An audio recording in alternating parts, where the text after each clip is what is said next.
He would say it years later, quietly, without drama. "I thought we were the hunters." That sentence didn't come from a rookie, and it didn't come from a man who lacked experience. It came from a U.S. Navy SEAL who had already run operations in the Mekong Delta, who had moved at night through mangrove swamps and black water canals, who believed he understood what it meant to stalk an enemy in his own territory. In 1969, during a joint operational exchange in Phuoc Tuy province, that assumption was dismantled in a single night. What he witnessed was not louder, not more aggressive, not more technologically advanced than American special operations. It was quieter, slower, more deliberate, and in many ways, more unsettling. Tonight we're going to break down exactly what happened, what was real, what was myth, and what official records and veteran accounts actually confirm.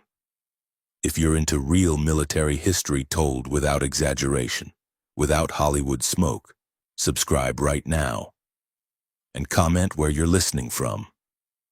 I want to know how far this community stretches.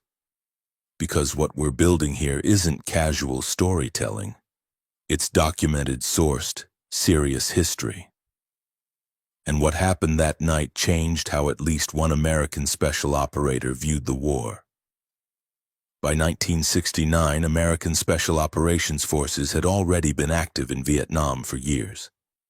U.S. Navy SEALs, operating under Task Force 116 and later Task Force 117, conducted riverine raids, reconnaissance missions, and targeted strikes primarily in the Mekong Delta. Their work was dangerous and effective. The SEALs built a reputation for night operations, small team tactics, and aggressive action against Viet Cong infrastructure. At the same time, the Special Air Service Regiment, the Australian SAS, had been conducting long-range reconnaissance patrols out of Nui Dat since 1966 under the 1st Australian Task Force. Their mission profile differed in emphasis. Where SEALs frequently conducted direct action and deliberate kill or capture missions, Australian SAS patrols were primarily tasked with reconnaissance, intelligence gathering, and ambush. Contact was not always the objective. Sometimes avoiding contact was the mission. That distinction mattered more than many Americans initially understood. The operational environment of Phuoc Tuy province shaped everything. Dense triple canopy jungle, rubber plantations, steep ridgelines, and limited road infrastructure created terrain that favored small, disciplined units. The main enemy presence in the province included the Viet Cong D445 Provincial Mobile Battalion and elements of the North Vietnamese Army that moved through infiltration corridors connecting to larger logistical networks. Australian forces based at Nui Dat did not operate with the same scale as U.S. units around Saigon or in I Corps. Their task force was smaller, their area of responsibility defined, and their doctrine influenced heavily by lessons from the Malayan emergency. Patience and concealment were emphasized. A standard SAS patrol consisted of 5 to 6 men.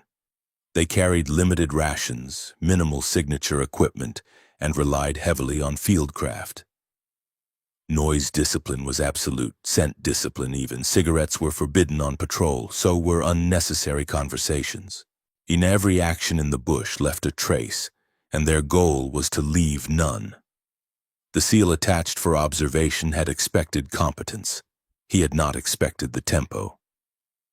The patrol he joined had already been in the field for several days before reaching the area of interest, a suspected Viet Cong movement corridor. They did not rush into position. They did not conduct a rapid insertion assault. Instead, they moved meters at a time, often halting for extended periods to listen. Listening in the jungle is a skill that defies simple explanation. It is not just about hearing movement. It is about identifying what does not belong. Birds breaking rhythm, insects stopping. The absence of normal environmental noise can indicate human presence more reliably than direct sound.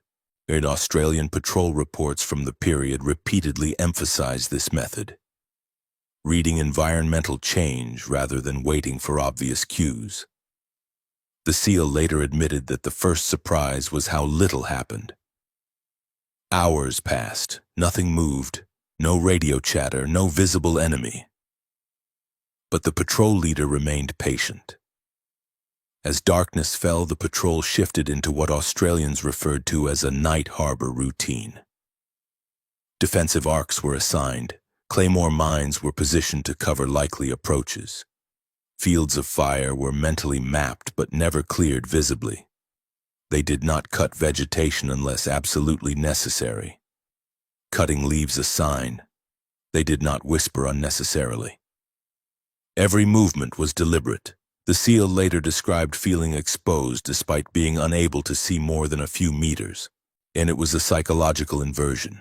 In his previous operations, aggression had provided confidence. Here, stillness did.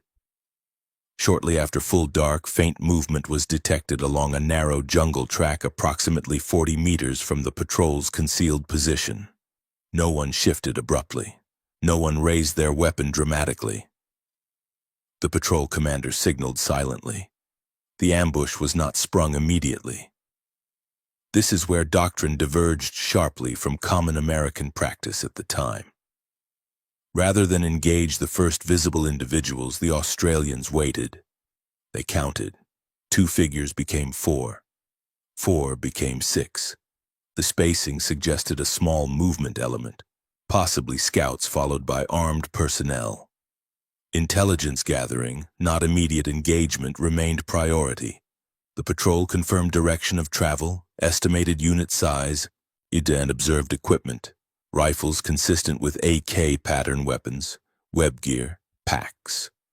Only when the majority of the group entered the kill zone did the patrol leader initiate the ambush with a claymore detonation, followed by controlled semi-automatic fire. Not automatic bursts, controlled shots. The engagement lasted seconds, not minutes. Survivors scattered into darkness. No pursuit was conducted. That decision often surprises people. But pursuit in dense jungle at night risks disorientation, counter-ambush, and friendly fire. The objective had been to disrupt movement and gather intelligence, not chase fleeing combatants blindly. After the contact, the patrol did something that left the SEAL unsettled. They did not immediately search bodies. They waited, listening again. In Vietnam, its secondary contact was common. Enemy forces drawing a reaction, then counterattacking when patrols exposed themselves. Only after extended silence did 2 members move forward cautiously. Documents were collected, weapons examined briefly. Time on objective was minimized. Within minutes, the patrol displaced laterally, not directly back along their approach route. This lateral movement technique reduced the chance of being tracked. The SEAL would later note that every step seemed pre-planned, every contingency rehearsed mentally before the mission began. Nothing appeared improvised. Nothing appeared reactive. It was disciplined violence applied in a narrow window, then immediately withdrawn. Back at Nui Dat days later, the American visitor reflected on what had struck him most. It was not brutality. It was not exotic weaponry. And it was restraint. The Australians did not talk about body counts. Their patrol reports focused on enemy movement patterns, supply routes, confirmed unit identifications, and terrain analysis. The ambush itself was almost secondary to the intelligence gained. In official Australian after-action documentation from 1967 to 1970, success metrics frequently emphasized information gathered rather than enemy killed. That doctrinal emphasis shaped behavior. The SEAL realized that much of American special operations at the time, particularly in certain regions, was influenced by broader strategic pressure to produce measurable results. In contrast, the Australians operated within a smaller area of responsibility where long-term disruption and denial mattered more than immediate numbers. And he would later summarize the experience simply: We thought we were the hunters. They were studying the jungle like it was a living thing. That statement was not an indictment of American capability. SEALs were highly effective in their operational zones. But it was an acknowledgement that hunting can mean different things. One approach emphasizes speed and decisive strike. Another emphasizes invisibility and patient control of space. Both can be lethal, but only one leaves almost no footprint behind, and that difference stayed with him long after Vietnam ended. What unsettled him most in the days that followed was not the ambush itself. He had seen efficient killing before. He had participated in it. What stayed with him was the absence of adrenaline afterward. Back at Nui Dat, there was no exaggerated storytelling, no reenactment of the Claymore blast, no tallying in loud voices. Weapons were cleaned methodically, radios were checked, notes were written while details were fresh. The patrol leader compiled grid references, estimated enemy strength, direction of travel, and probable link-up points based on terrain logic. The emphasis was always forward-looking. What does this tell us about tomorrow? What corridor is active? Where will they avoid now? It was intelligence as a living organism constantly fed by observation, and the SEAL had come from a culture where debriefs often included kinetic metrics first. Here, the paperwork read more like a field biologist's journal than a combat report. Over the next week, he stayed attached for another patrol, this time deeper into suspected infiltration routes north of the Dat Du area. Movement was even slower. During daylight halts, the patrol leader would quietly explain terrain interpretation, why certain ridgelines were likely to be used for movement during monsoon months, how drainage patterns shaped foot traffic, why bamboo growth near streams often indicated habitual crossing points. These weren't romantic jungle superstitions. They were conclusions drawn from years of operating in similar terrain, including lessons originally developed during counterinsurgency campaigns in Malaya. And the Australians had institutional memory for jungle warfare that predated Vietnam by more than a decade. That continuity mattered.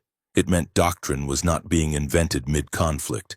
It had already been tested, refined, and codified. On the fourth night of that second patrol, they did not initiate contact at all, despite confirming the movement of what appeared to be a larger enemy element, possibly a platoon-sized force. The SEAL instinctively expected an ambush opportunity to be seized. Instead, the patrol leader signaled restraint. The reasoning was later explained. Engaging a larger element risked escalation and potential encirclement. More importantly, tracking their direction without revealing presence provided greater strategic value. By remaining undetected, the patrol could radio accurate movement intelligence back to Nui Dat, allowing larger conventional units to adjust operations accordingly. It was a reminder that small teams in this doctrine were sensors first, shooters second. Firepower was an option, not a compulsion. The psychological discipline required for that restraint was immense. It is one thing to wait hours for a shot. It is another to watch a viable target pass within range and do nothing. That decision contradicted the aggressive ethos ingrained in many American special operators at the time. Yet the logic was sound. In a war defined by elusive enemy forces, sometimes knowledge outweighed immediate action. The SEAL later admitted that this moment, not the ambush, was when he realized the philosophical gap. The Australians were not proving they could kill, and that was assumed. They were proving they could control when and whether to do so. Equipment differences also reinforced the contrast. The Australians carried lighter loads, often sacrificing comfort for mobility and silence. Their webbing was streamlined.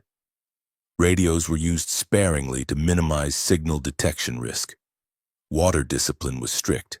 Purification tablets and ration planning were calculated carefully to avoid unnecessary resupply. They avoided unnecessary metal clatter by taping loose components. Even the way they wrapped dog tags to prevent noise reflected obsessive attention to acoustic signature. None of this was revolutionary individually, but layered together it created a patrol that moved through dense vegetation with a footprint closer to that of a hunting party than a conventional military unit. And during one daylight hide, the patrol leader demonstrated tracking interpretation on a barely visible trail. The SEAL struggled to see what he was being shown: a faint compression in leaf litter, a disturbed ant line, a snapped twig that had not yet browned. From those signs, the Australians estimated recent movement within 12 hours, direction east-southeast, likely a small group due to narrow track width. This was not mysticism. It was pattern recognition trained through repetition. And it reinforced the idea that dominance in this environment did not belong automatically to the technologically superior force. It belonged to the force most attuned to the terrain. That night, heavy rain fell, monsoon sheets that hammered canopy and drowned most sound. Instead of viewing it as an operational obstacle, the patrol leader saw opportunity. Rain masked movement. It reduced the chance of being heard. Under that cover, the team repositioned closer to a suspected supply cache area identified in earlier reconnaissance. Movement in such conditions was slow and physically punishing. Leeches were constant, mud altered footing, yet morale remained steady. There was no dramatic language, no speeches, just quiet competence. For the SEAL, accustomed to riverine operations where water defined the battlefield, this kind of terrestrial stealth in weather felt like a different discipline entirely. They did not find the cache that night. Instead, they found something more valuable: evidence of recent resupply staging. Discarded ration packaging consistent with North Vietnamese supply systems, boot prints indicating mixed footwear types, suggesting integration of local guerrillas with regular forces. Photographs were taken quickly using compact cameras. Grid coordinates were logged. No attempt was made to booby-trap the site or destroy it. Again, the choice favored sustained intelligence over immediate disruption. The Australians preferred to monitor patterns before burning them. Destroying a cache eliminated one node. Understanding its rhythm could expose an entire network. Back at base, the SEAL requested access to prior patrol reports. What he read confirmed that these practices were consistent, not isolated. Over months, SAS patrols had built layered maps of enemy habit trails, logistic patterns, and seasonal movement adjustments. The cumulative effect was a quiet form of area denial. The Viet Cong units moving through Phuoc Tuy could never be certain which paths were being watched. That uncertainty had measurable impact. Captured enemy documents from the province indicated growing caution in movement planning and increased emphasis on counter-reconnaissance drills. Fear was not created through spectacle. It was created through unpredictability. The American began to reassess assumptions he had carried since entering the war. Special operations, he realized, were not defined solely by daring raids or high-value target captures. They could also be defined by subtraction, by removing the enemy's sense of safety gradually, invisibly. It was not glamorous. It did not generate dramatic footage, but it shaped the operational environment. Years later, when American doctrine would evolve toward greater emphasis on persistent surveillance and intelligence-driven operations, some of those seeds could be traced back to cross-cultural exchanges like this one. Before departing Nui Dat, he thanked the patrol leader privately. The response was understated. Different tools for different ground.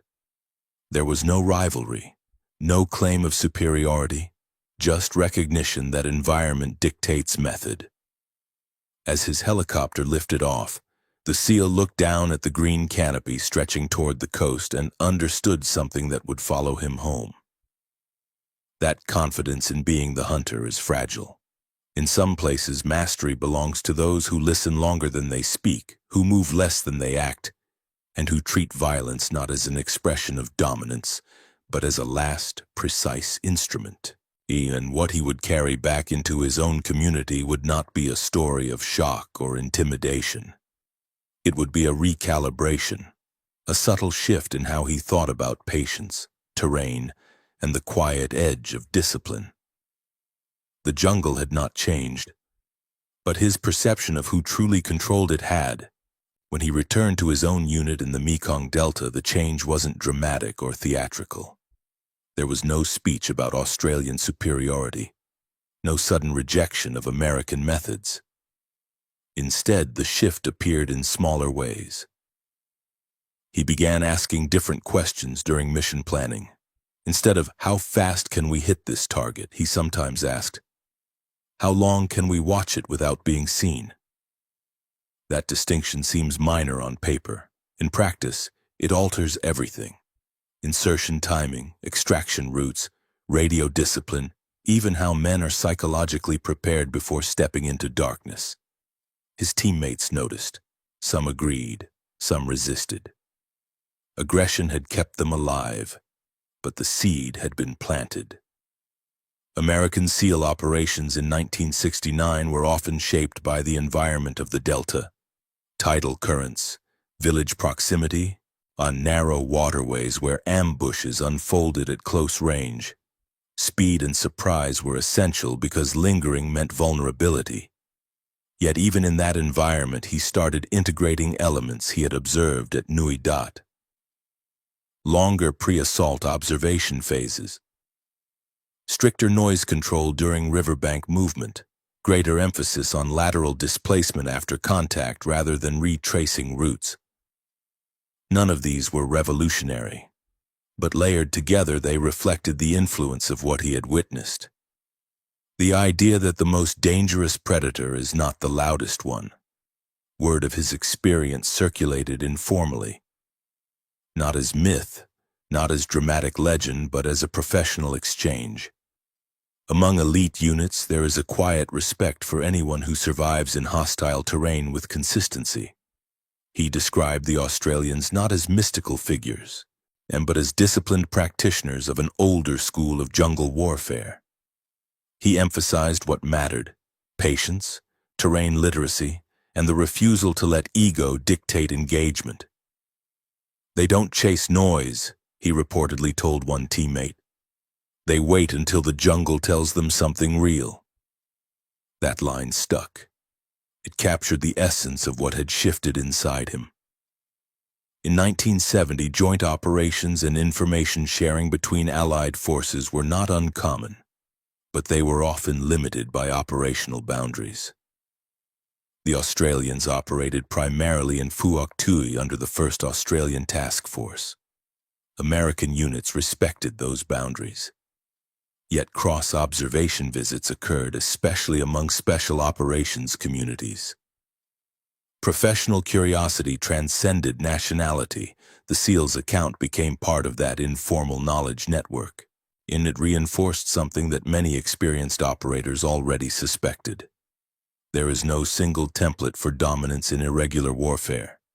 Back in Phuoc Tui, Australian SAS patrols continued their work with minimal fanfare.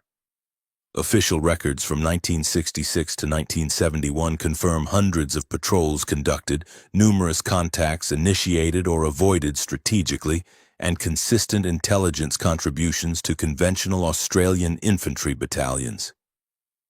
Their casualty rate remained comparatively low relative to exposure time, a reflection not of invulnerability but of doctrine built around minimizing unnecessary risk. They were not immune to loss. Several SAS troopers were killed in Vietnam, but their survival rate reflected calculated engagement rather than constant pursuit of contact. The SEAL eventually rotated home, but the impression of that first night remained intact decades later. In post-war reflections shared privately among veterans, he returned to that phrase, "I thought we were the hunters." It was not self-criticism, it was perspective. In Vietnam, every side believed it was hunting someone. The North Vietnamese Army and Viet Cong considered themselves patient strategists, drawing foreign forces into attritional conflict. American commanders believed technological superiority would break insurgent networks. Australian SAS patrol leaders believed persistent invisible pressure would constrict enemy movement.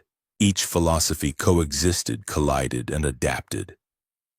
What made that first observation so transformative was its quietness. No classified revelation, no secret weapon, just a demonstration of control over tempo.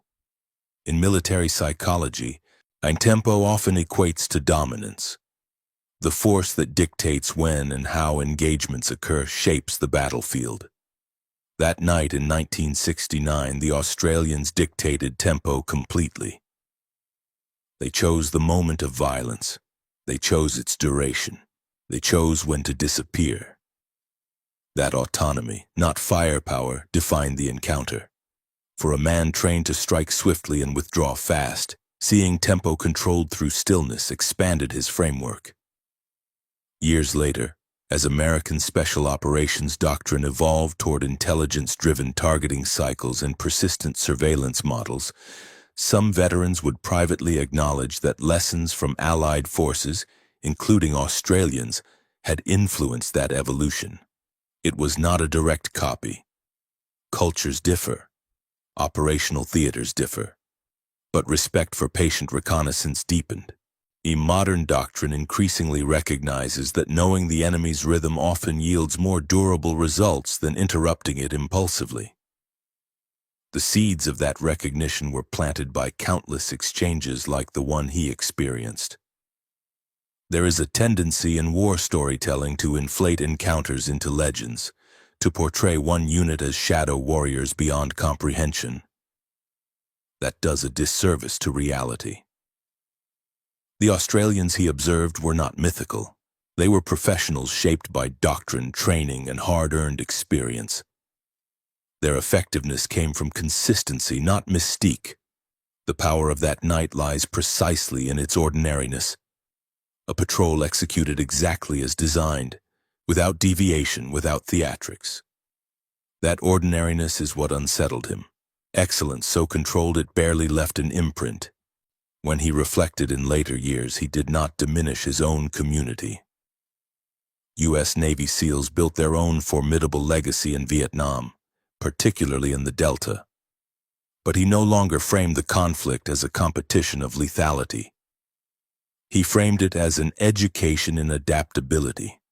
"You don't own the jungle just because you're armed," he once said in a veteran roundtable. "You own it when it stops noticing you." That distinction encapsulated the shift from hunter as aggressor to hunter as absence. For viewers listening now, the deeper takeaway is not about which nation's special forces were superior.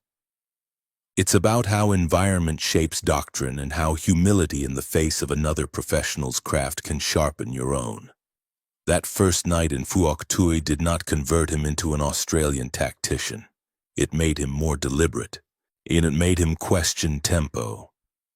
And in irregular warfare, questioning tempo can save lives.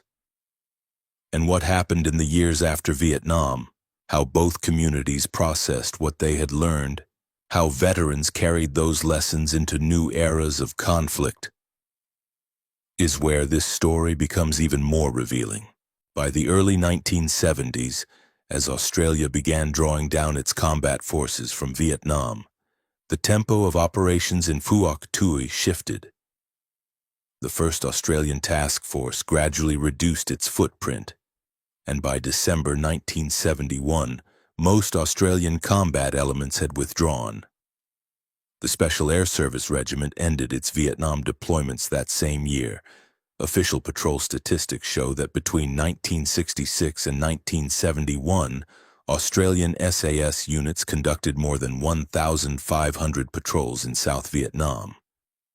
Many of those resulted in enemy contact, others in intelligence-only missions. Their cumulative impact was not measured in dramatic headlines, but in attrition of movement freedom within their assigned province. The SEAL who had watched that first night unfold would later describe something interesting. The Australians never claimed they were winning the war, and that humility stood out. Within the broader strategic context, Vietnam was a complex, multi-front conflict shaped by political constraints, conventional North Vietnamese army offensives, guerrilla warfare, and shifting domestic support in the United States and Australia alike.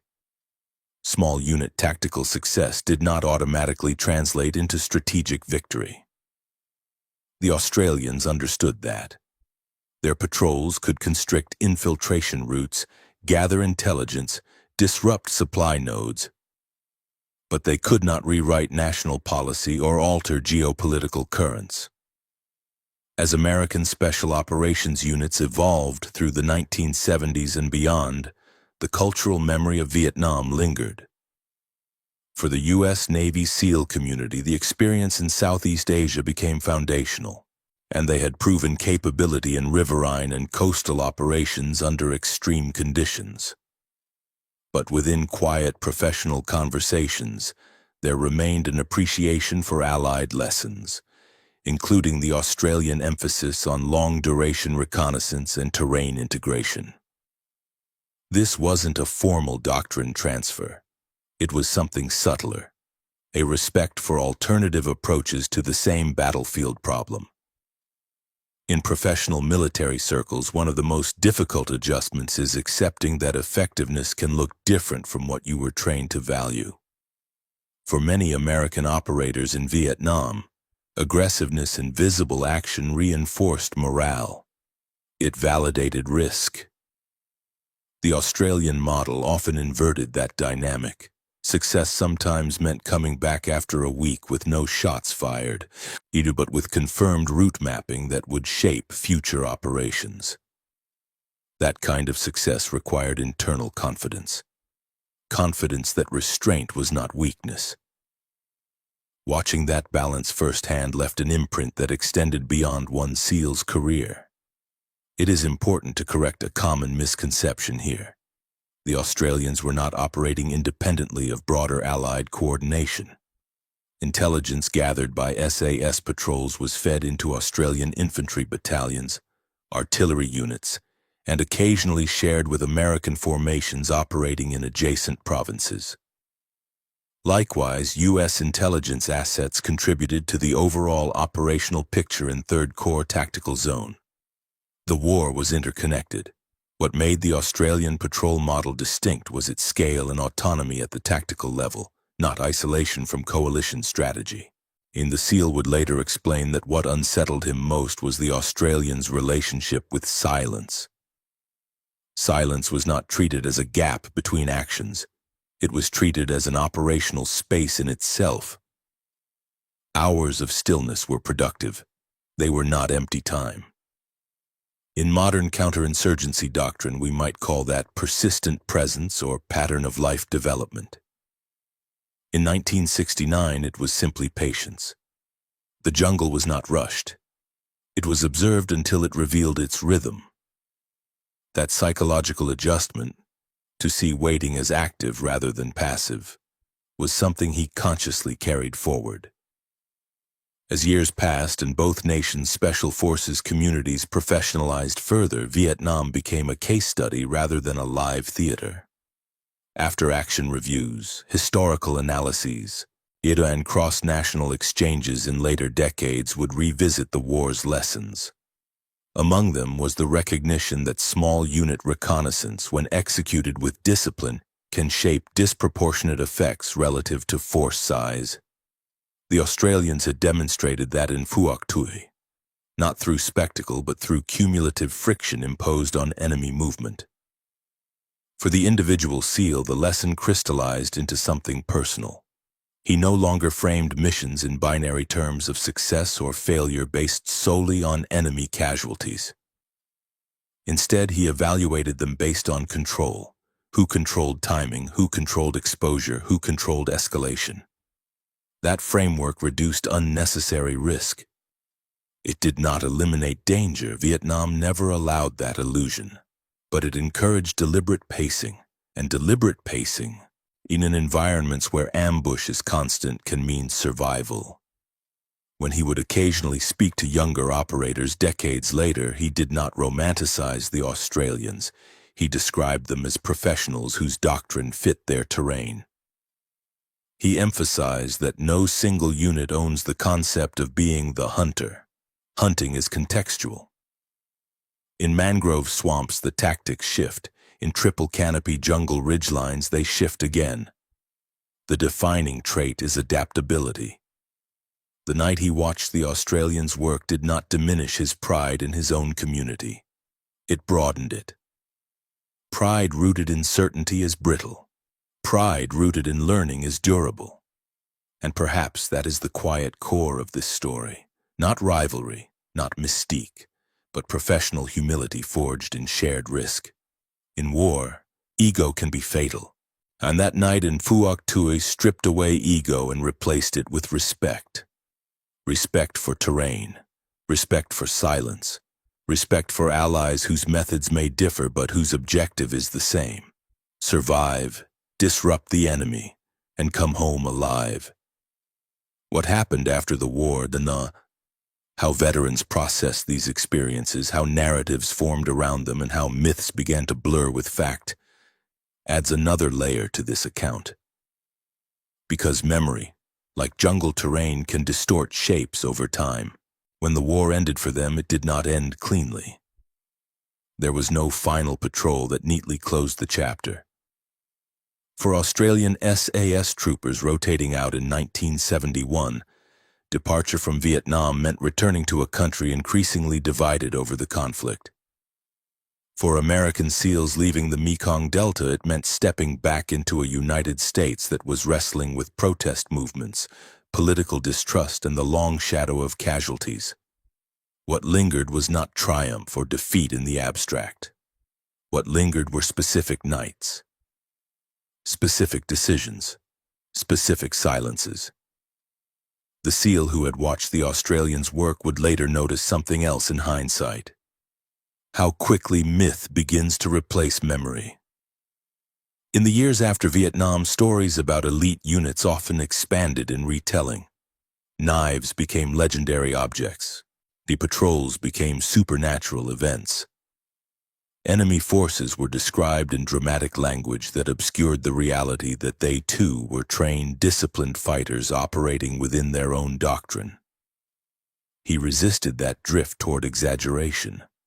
What he had seen was not magic, it was craft, and craft loses clarity when myth overtakes it.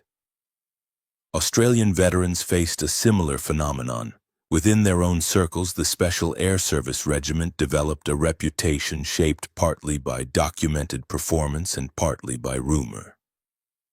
The actual patrol reports from Vietnam are restrained in tone. They record grid references, engagement durations, numbers of weapons captured, documents recovered. They rarely indulge in dramatic narrative, yet outside official documentation, the image of jungle ghosts took hold in popular imagination, and the phrase appeared in various retellings, sometimes attributed to enemy accounts, sometimes amplified by journalists seeking compelling copy. The reality was simpler and more grounded. Highly trained soldiers applying disciplined reconnaissance techniques in terrain that rewarded subtlety.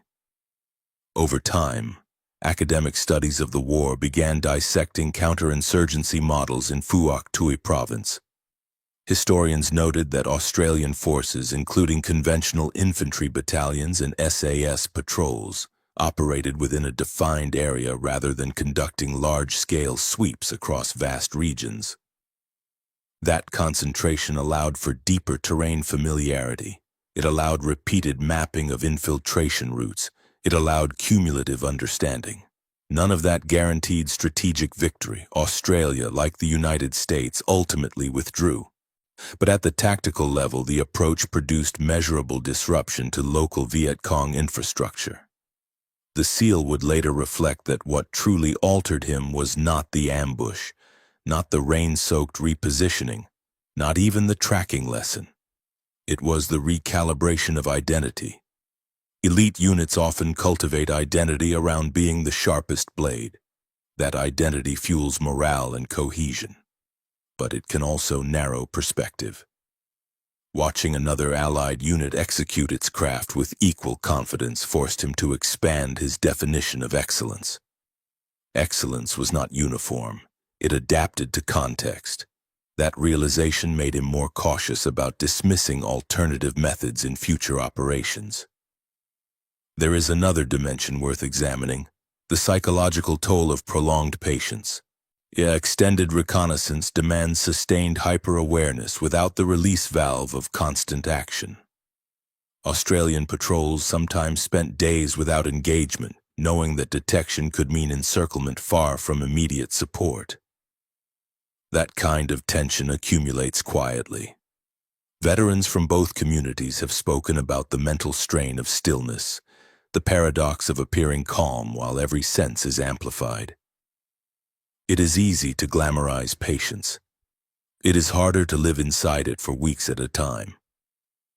In later professional exchanges between Allied forces, during training exercises in the 1980s and 1990s, Vietnam veterans from both nations occasionally found themselves instructing younger operators together.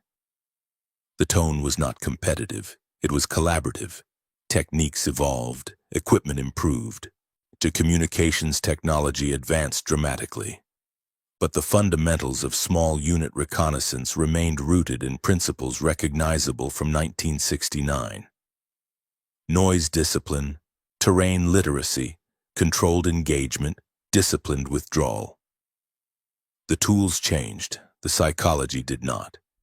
As public narratives around Vietnam shifted over decades, some stories drifted toward extremes, portraying elite units as either invincible shadows or as participants in moral ambiguity devoid of context. The truth resists both simplifications. Australian SAS patrols operated under rules of engagement defined by their command structure and national policy. U.S. Navy SEALs operated under theirs. Both navigated the ethical complexity of guerrilla warfare. Both experienced moments of clarity and moments of doubt. Reducing that complexity to legend erases the human dimension. For the SEAL, the phrase, "I thought we were the hunters," gradually transformed in meaning. Initially, it reflected surprise. Later, it reflected humility. Eventually, it reflected something deeper. Recognition that in war, roles are fluid. One night you set the ambush. Another night you narrowly avoid one. The jungle does not grant permanent titles. It rewards attention and punishes complacency. Watching the Australians work reinforced that truth more effectively than any classroom lecture could. By the time he reached his later years, he rarely told the story publicly. Not because it was secret, but because it was nuanced. It required patience to explain the same patience he had learned to value. And it required listeners willing to understand that admiration for an ally does not diminish one's own service. It required separating fact from embellishment. When he did tell it, he focused less on the violence and more on the discipline, less on the explosion and more on the waiting before it.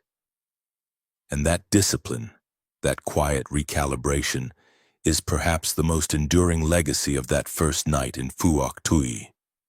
Not a rivalry, not a revelation of hidden tactics, but an education in tempo, restraint, and respect. There is still one final layer to unpack: how this story resonates today, how modern audiences interpret it, and what we risk misunderstanding if we chase drama over documentation. When stories like this resurface today, they often arrive stripped of context. A short quote, a dramatic headline.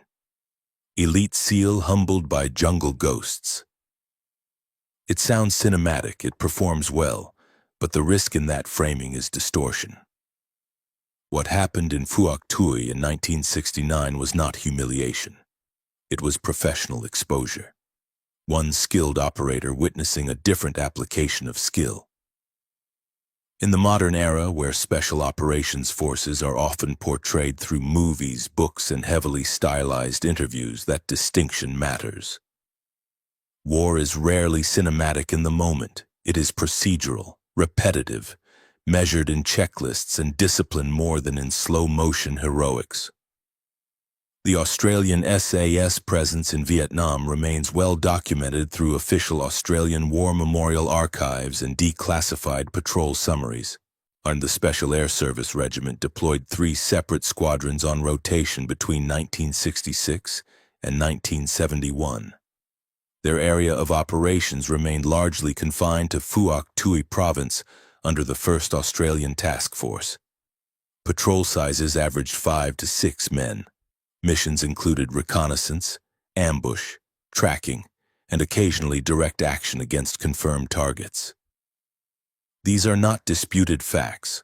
What sometimes drifts is interpretation. The temptation to frame these patrols as operating outside normal military logic. They were not. They operated within disciplined doctrine shaped by prior counterinsurgency experience. Modern audiences sometimes ask, did American forces adopt Australian tactics wholesale after witnessing them? The answer is no. Military doctrine evolves incrementally and is influenced by multiple theaters and experiences. American Special Operations would later refine long-duration reconnaissance models, particularly through units like MAC-VSOG and other unconventional warfare elements operating across borders. But those programs developed in parallel too, not as direct copies of Australian practice. The influence was cultural and philosophical rather than procedural. Exposure broadened thinking. It did not overwrite identity. The SEAL's story resonates today because it challenges a comfortable assumption. That elite status is static. In reality, elite units are constantly recalibrating. Professional respect across Allied forces is common, even if it remains largely invisible to the public. During joint exercises decades after Vietnam, operators from both nations would train together, exchange tracking techniques, compare communication protocols, and debate mission planning styles. None of those exchanges were about proving superiority. They were about sharpening capability.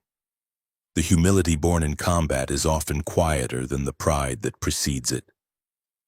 Another modern misunderstanding is the idea that patience equals passivity. In the context of jungle reconnaissance, patience is active risk management. Remaining undetected for days requires more discipline than launching an immediate assault. It demands physical endurance, psychological control, and trust in your teammates' stillness. In Vietnam's triple canopy terrain, a single careless movement could compromise a patrol. The Australians' emphasis on minimal signature was not aesthetic, it was survival logic. That is the lesson the SEAL internalized most deeply. That control over impulse can be as lethal as marksmanship. Yet there is also a broader strategic lesson embedded here. Tactical excellence does not guarantee strategic victory. Both Australia and the United States eventually withdrew from Vietnam. The discipline of a 5-man patrol cannot override national policy decisions or geopolitical realities. Recognizing that prevents romanticizing small unit success as war winning in isolation.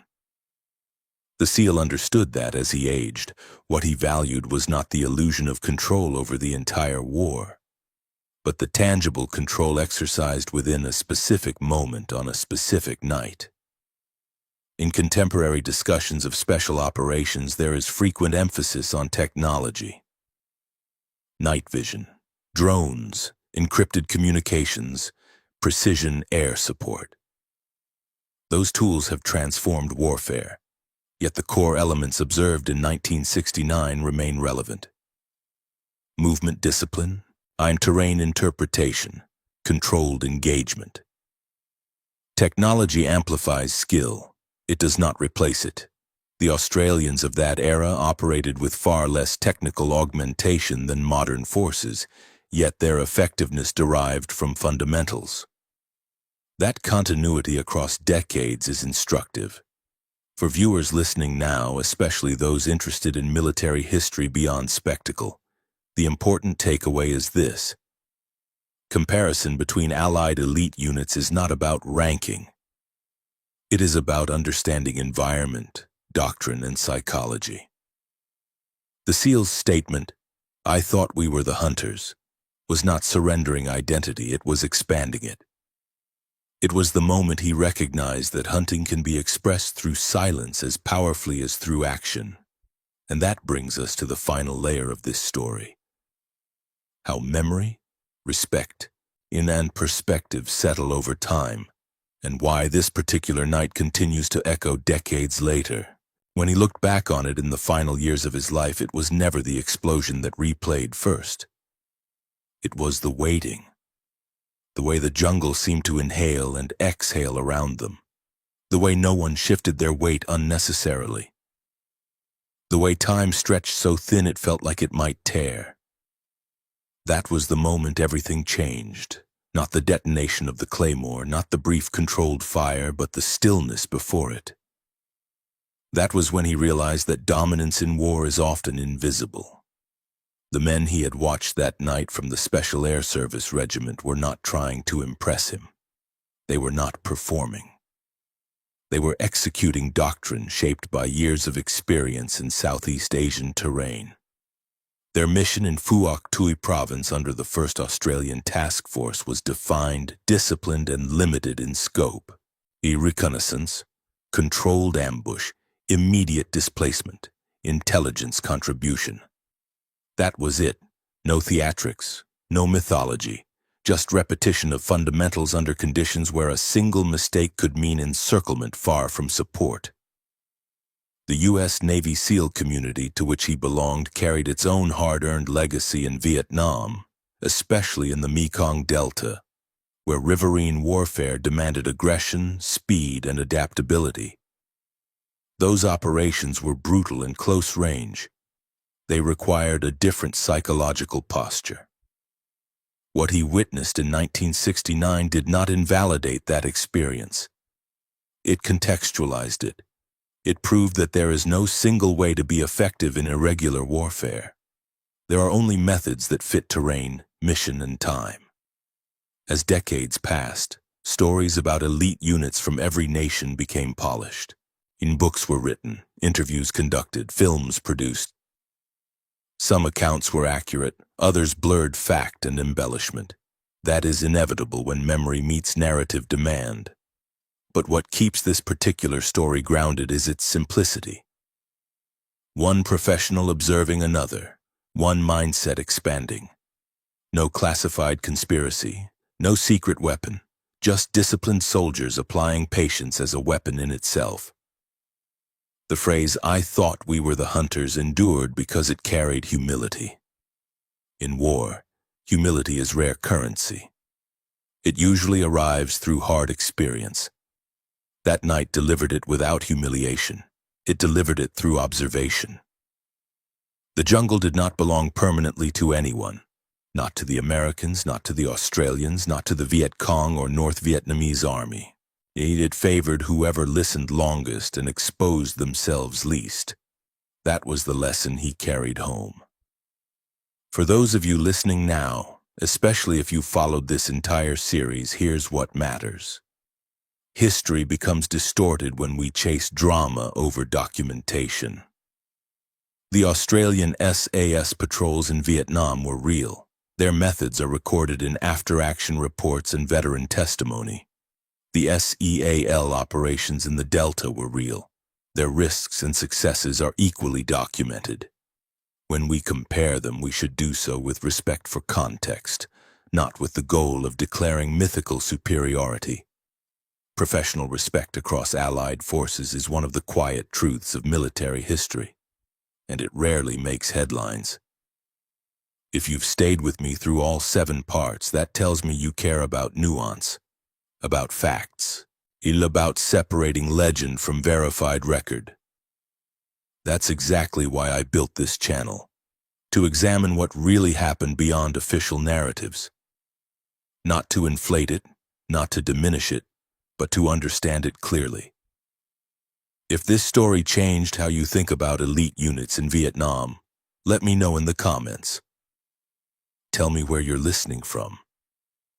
And if you haven't subscribed yet, now's the time. We're building a serious community here, one that values documentation over dramatization. Next time, we'll look at another moment where perception and reality collided in the Vietnam War, and where small details altered how entire units understood their own role in the conflict. Until then, remember, in war, the loudest force is not always the one in control. Sometimes control belongs to the one who can wait the longest in the dark.